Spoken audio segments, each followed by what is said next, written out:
시장의 이슈를 보다 깊이 있는 시각으로 들여다보는 시간입니다. 마켓 비하인드, 오늘은 이경수 하나증권 수석연구위원님과 함께합니다. 위원님 오셨을까요? 네, 안녕하세요. 네, 자, 미국 증시가 상당히 기분 좋게 마감이 됐습니다. 3대 지수가 모두 올랐고, 그리고 중동 긴장 완화와 또 조기 금리 인하에 대한 기대감이 있죠. 어떻게 보셨을까요? 일단 지금은 이제 유동성에 대한 말씀하셨던 것 같이 유동성에 대한 기대감이 가장 큰 것 같습니다. 이제 금리가 이제 떨어졌죠. 떨어졌고 지금 달러 인덱스가 떨어지면 웬만하면 이제 미국 증시 같은 경우에는 약간 조정을 보이는 그런 경향이 있습니다. 다만 이제 금리 같은 경우에는 금리 인하에 대한 어떤 기대감이 조금 더 부각이 되면서 전체적으로 유동성에 대한 시장의 어떤 관심도가 좀 높아졌다 이렇게 보시면 될 것 같고, 특히나 이제 전일 같은 경우에는 미국 주 금일 같은 경우에는 이제 반도체 업종 위주로 많이 상승을 했죠. 그래서 오늘 이제 아니죠, 내일 새벽에 발표될 이제 마이크론 실적에 대한 기대감이 상당히 큽니다. 최근에 이 HBM 관련한 어떤 수요, AI 관련한 그런 수요 관련한 마이크론의 실적 추정치가 계속 올라가고 있기 때문에 기본적으로 지금 어닝 서프라이즈를 시장에서는 예상을 하고 있다라고 보실 수가 있을 것 같고요. 그래서 실적에 대한 어떤 기대감뿐만 아니라 좀 전에 말씀드렸던 이제 유동성 이런 것들이 같이 하모니가 되면서 전체적으로 미국 증시의 어떤 그 기대감, 그리고 이란과 이스라엘 어떤 전쟁에 대한 휴전에 대한 기대감, 안도 랠리 이런 것들이 다 복합적으로 작용이 되면서 미국 증시 상당히 좀 긍정적으로 이제 마감이 됐고, 앞으로도 이런 흐름은 좀 더 이어지지 않을까 이렇게 생각을 하고 있습니다. 네, 전체적으로 복잡한 요인들로 인해서 이제 기분 좋게 마감이 됐다라고 하셨는데, 자, 조기 금리 인하에 대한 기대감에 좀 주목을 해보도록 하겠습니다. 이제 파월 의장이 이 금리 인하를 서두를 필요는 없지만 인플레이션 압력에 계속 억제가 나온다면은 이제 조기로 당길 수도 있다라고 발언을 했잖아요. 좀 이러한 부분들을 어떤 시각으로 보시나요? 일단 인플레이션이라는 단어가 가장 중요할 것 같습니다. 기본적으로 지금 전쟁이 공식적으로 이제 휴전이 됐다라고 봐야 되겠죠. 그러면서 이제 유가가 기존에 올랐던 것만큼 다 빠졌어요. 그러면 이제 시장 참여자들은 인플레이션에 대한 우려는 좀 약해지겠다 이렇게 생각을 할 수가 있을 것 같습니다. 기본적으로 핵심은 주거 비용하고 유가 그리고 이제 식료품, 이게 이제 핵심이잖아요. 기본적으로 이제 주거 비용은 계속해서 뭐 중장기적으로 올라간다라고 가정을 하고, 이제 유가 같은 경우에는 이제 급락을 했기 때문에 파월 의장이 이제 어느 정도 얘기를 할 수 있는 그런 룸이 있겠죠. 그리고 액션을 금리 인하 쪽으로 좀 생각할 수 있는 룸도 생길 것 같습니다. 그리고 미국 고용에 대해서 얘기를 많이 했잖아요. 그리고 미국 고용이 지금 실질적으로 좋지 않은 모습들이 관찰이 되고 있고, 이런 것들을 이제 반영을 했을 때 뭐 기본적으로 금리 인하에 대한 어떤 가능성이 시장 참여자들은 상당히 좀 높게 보고 있다. 그러면서 금리가 좀 빠졌다라고 보시면 될 것 같고요. 그래서 이제 7월 달 가능성이 뭐 엄청나게 높아진 건 아니지만은 이제 뭐 기본적으로 이제 전쟁이 휴전된 이후에 오히려 요 확률이 높아지기도 했습니다. 그래서 파월 의장이 이렇게 얘기를 해서 뭐 갑자기 이렇게 높아진다라기보다는 유가가 가장 중요할 것 같습니다. 그래서 유가가 계속 빠지고 그 사이에 만약에 다시 이제 중동에 대한 전쟁에 대한 리스크가 반영이 됐다라고 하면 사실상 요거는 다시 또 없었던 일이 될 수가 있겠죠. 금리는 이제 9월 달 정도로 예상을 하고, 뭐 50bp 연중 내내 이제 50bp는 이제 어느 정도 지금 컨센서스로 형성하고 있지만 가급적이면 빨리 인하했으면 좋겠다라는 게 시장 심리이기 때문에 그런 측면은 좀 될 수는 있습니다. 약간 좀 중동에 대한 어떤 리스크가 반영이 될 수 있을 것 같고요. 어찌됐건 지금 상황에서는 트럼프가 잘 중재를 한다라는 가정에서 봤을 때는 인플레이션이 좀 이렇게 둔화되고 고용 지표도 좋지가 않고 이런 측면은 금리 인하를 충분히 7월 달에도 할 수 있는 가능성을 우리가 좀 볼 수도 있을 것 같습니다. 그래서 7월, 9월 이 정도로 좀 예상을 할 수가 있지 않을까. 그러면 전체적인 유동성에 대한 어떤 기대감, 그리고 미국 트럼프 대통령이 원하는 달러의 하락, 금리 하락 이런 것들이 같이 이제 맞물리면서 관세 정책을 트럼프 정부가 글로벌 상대로 상당히 좀 이제 운신의 폭이 크게 될 수가 있겠죠. 그래서 일단 지금은 이제 유동성에 대한 어떤 기대감은 어느 때보다 상당히 좀 큰 상황이고, 뭐 반대로 봤을 때 이제 실물 경기에 대한 우려는 좀 점진적으로 이제 증가를 하고 있고, 그렇지만 이제 저희가 금융위기 이후에는 실물 경기의 부담보다는 유동성 증가에 대한 어떤 효과가 좀 더 컸었습니다. 이제 그런 측면이 있기 때문에 유동성에 대한 어떤 컨셉을 긍정적인 컨셉을 좀 이제 실물 경기 부진 컨셉보다는 좀 더 높게 봐서 시장은 좀 우상향 곡선에 대한 그 기대감을 상당히 키웠던 이런 이슈였다, 이렇게 보시면 될 것 같습니다. 네. 맞아요. 아직까지는 이제 중동 리스크 등 여러 변수들이 있기 때문에 이제 확신을 할 수는 없지만 7월도 가능성이 있다, 이렇게 보실 수 있겠네요. 저희가 그래도 한 달 전에는 9월, 10월을 좀 예상을 했었는데 지금은 또 7월 조기 인하 설이기 때문에 맞습니다. 그만큼 또 그간의 변화가 있지 않았을까 싶습니다.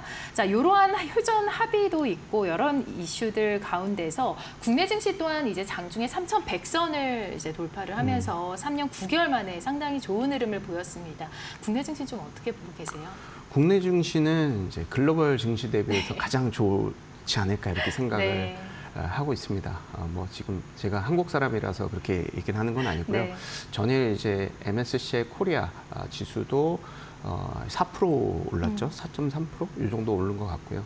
전반적으로 지금 이제 한국 증시는 여러 가지 모멘텀이 있다. 그러니까 지금 이제 이재명 대통령이 이제 취임하고 나서 좀 많이 올랐습니다. 원화 강세도 분명히 여러 가지 요소 중에 하나지만, 기본적으로 이재명 대통령이 이제 추구하고 있는 것은 이제 주주 환원을 높이겠다. 그러면서 기존에 우리가 부동산만 너무 투자 자산으로 활용을 했는데 주시장을 잘 만들어서 이것을 부동산에 대한 투자 수단을 주식으로 이제 옮겨가겠다, 이런 컨셉이잖아요. 상당히 컨셉은 좋은 것 같습니다. 네네. 지금 부동산 가격 모두 다 합치면 지금 이제 그러니까 부동산 총 시가총액이 6,000조가 좀 넘고요. 이제 국내 시장 같은 경우는 3,000조, 뭐 2,000조에서 3,000, 요 정도 이제 되는 상황이기 때문에 오늘 큰 시장에서 이쪽으로 유동성이 좀 들어올 수가 있다라는 기대감이 일단 있는 상태에서 어떻게 국내 증시를 바꿀래라고 했을 때 이재명 대통령은 주주 환원에 대한 어떤 주주 환원책을 많이 쓰고 있다. 결국은 그런 거죠. 우리가 이제 부동산을 하나 사가지고 깔고 앉아 있으면 사실 배당을 못 받죠. 얼마든 못 받죠. 근데 이제 어찌됐건 시세 차익이 크기 때문에 이렇게 뭐 똘똘한 한 채라든지 상당히 좀 상급지 갈아타기 이런 것들을 많이 하는 거잖아요. 근데 이제 한국 주식 같은 경우에는 지금 배당 수익률 2.2%로 글로벌 대비해서 가장 낮은 수준입니다. 배당 성향 자체도 20% 정도 되고요. 그런 것들을 이제 올리겠다라는 겁니다. 그리고 기존의 주주 환원이 왜 낮았느냐? 기본적으로 이거는 기업들, 재벌들의 어떤 승계 이슈가 분명히 있었다라는 측면이 있을 수가 있겠죠. 이런 것들을 여러 가지 이제 유인책을 많이 써야겠지만 그거에 대한 기대감을 갖는 것입니다. 그러면서 이제 상법 개정안부터 해가지고 그러니까 결국은 자설 매입 소각도 중요하고 막 여러 가지겠지만 자설 매입 소각은 사실 일시적인 컨셉이고요. 중장기적으로 우리가 투자자들이 제대로 유인을 하기 위해서는 배당을 올려야 됩니다. 배당을 2% 줬던 쿠폰을 3%, 4%를 주게 되면 사실은 이거를 안 올 이유는 없겠죠. 부동산 같은 경우는 배당 수익률이 없고 물론 수익형 부동산으로 성과를 얻을 수는 있겠지만은 주식 시장이 올라가는 과정에서 쿠폰까지 얻을 수가 있다. 그리고 이 변동성이 배당이 높으면 높을수록 배당이 그 변동성이 줄어들 텐데 기존의 그 한국 주식에 대한 어떤 이미지는 변동성이 상당히 크고 내가 손실이 날 수도 있고 외국인들이 맨날 팔고 이런 컨셉이었는데 그거에 대한 핵심적인 이유는 한국의 글로벌 대비해서 주주 환원율이 가장 낮다라는 그 원인이 되는 거잖아요. 그래서 이런 것들에 대한 기대감이 가장 저는 1번인 것 같습니다. 국내 투자도 그렇고 외국인 투자자들이 실질적으로 한국의 엄청 그 안 좋은 부분을 이재명 대통령이 와서 이거를 좀 뭔가 치료를 하려고 한다라는 측면이 핵심적이었던 부분인 것 같고요. 두 번째 우리 이제 한국의 그 디스카운트의 이제 원인은 이제 지정학적인 리스크겠죠. 북한과의 어떤 그 관계가 상당히 좀 냉각된 상태가 있었습니다. 하지만 이제 뭐 이제 대북 확성기도 이제 폐쇄를 했고. 죄송합니다. 철거를 좀 했고요. 그리고 북한과의 어떤 대화를 계속해서 좀 이어가겠다라는 측면으로 계속 이제 정책적인 기조가 가고 있기 때문에 이거에 대한 기대감이 좀 반영이 된 것이 아닌가 생각이 들고요. 또 여러 가지 이유가 있겠지만 지금 원화 강세가 나타나고 있고 달러를 하락을 시키려고 하는 미국 정부의 어떤 그 이제 흐름이 또 실질적으로 좀 먹혀가고 있습니다. 그러면서 워낙 강세가 나타나고 있고, 그럼 외국인 투자자들이 달러 자산 외에 다른 자산에 대한 모멘텀을 볼 텐데 한국 같은 경우는 상당히 모멘텀이 좋다라는 것이죠. 주주환원이 글로벌 대비해서 20% 가장 낮고 중국도 지금 35%까지 됐는데 한국이 너무 20%로 배당성이 너무 낮다라는 측면, 이거에 대한 모멘텀을 주가로 반영이 했다라고 보시면 될 것 같습니다. 물론 중간에 정부와 기업 간의 어떤 이제 말이 잘 안 돼가지고 배당이 좀 안 올라간다라고 하면 그거는 또 리스크가 될 수는 있겠죠. 그렇지만 한국의 초대형주 기준으로 봤을 때는 상당히 정부의 어떤 니즈에 맞춰서 발빠르게 움직이려고 하는 그런 흐름이 많이 관찰이 되었습니다. 기본적으로 이제 삼성전자, 현대차 모두 다 배당을 좀 많이 하는 쪽이고요. 해당 기업들의 배당을 좀 추가적으로 올리고 여타 이 중견기업들의 어떤 배당을 좀 더 추가적으로 올린다라고 하면 사실상 한국의 주주환원율을 중장기적으로 올릴 것이고, 이거를 법제화하는, 그리고 이거에 대한 배당 소득세를 분리과세를 하면서 여러 가지 유인책을 좀 쓰는 그런 정책에 대한 기대감, 그리고 정부도 이런 정책을 좀 잘 내고 신속하게 많이 내야겠죠. 그래서 이거에 대한 기대감이 좀 있다. 그래서 결론적으로는 지금 한국이 글로벌 대비해서의 디스카운트율이 55%입니다. 글로벌이 예를 들어서 20배다라고 하면 한국은 10배라는 것이죠.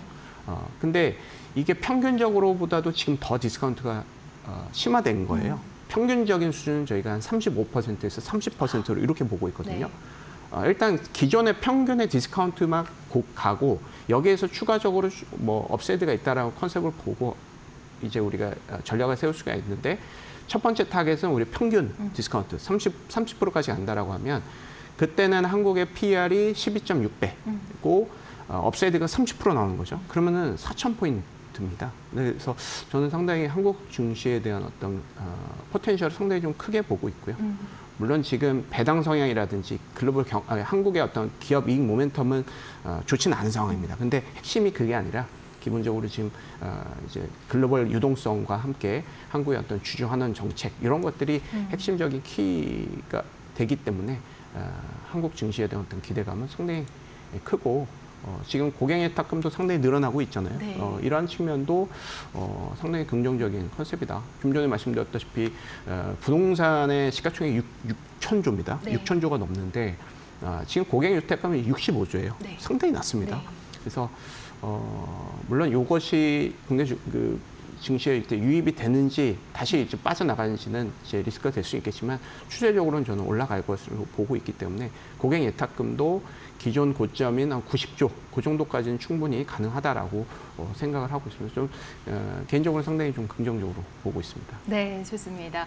자, 반도체 쪽으로 우리 증시에서 지금 상당히 훈풍이 불고 있습니다. SK 하이닉스도 상당히 흐름이 좋은 상황에서 7월에 좀 어떤 종목들이 좀 주목을 받을지 궁금하거든요. 어떤 종목들을 좀 유념해서 보고 계세요? 일단은 지금 서두에서 말씀드렸다시피 네. 지금 핵심적인 컨셉은 미국도 그렇고 한국도 그렇고 네. 글로벌 유동성이 풀린다라는 것이고, 네. 글로벌 유동성이 풀리는 자금의 첫 번째 수혜는 반도체입니다. 네. 왜냐하면 이제 투자를 제일 많이 하는 쪽이고 가장 수요가 많이 있는 쪽이기 때문에 저금리로 돈을 빌려서 투자를 하면 상당히 좀 긍정적인 컨셉이 될 수가 있겠죠. 지금 수요가 상당히 좀 크기 때문에 여러 가지 공장을 더 많이 세울 수도 있고 신기술도 개발을 할 수가 있고 여러 가지 이제 고객의 니즈를 맞추는 편리시설을 많이 만들 수가 있는 쪽이 이제 반도체이기 때문에 기본적으로는 지금은 한국의 반도체도 그렇고 글로벌 반도체가 유동성 장세의 핵심적인 이제 아이디어가 될 수가 있겠다. 그리고 이거에 대한 수요를 맞추기 위해서 이제 전력기기라든지 여러 가지 부가적인 업종군들이 나오는 거죠. 반도체 부품이라든지 이런 쪽이 나오는 것이기 때문에 핵심은 이제 반도체 쪽이라고 보시면 될 것 같고요. 그래서 질문이 이제 반도체가 어떤 종목 말씀을 하신 거잖아요. 네, 네.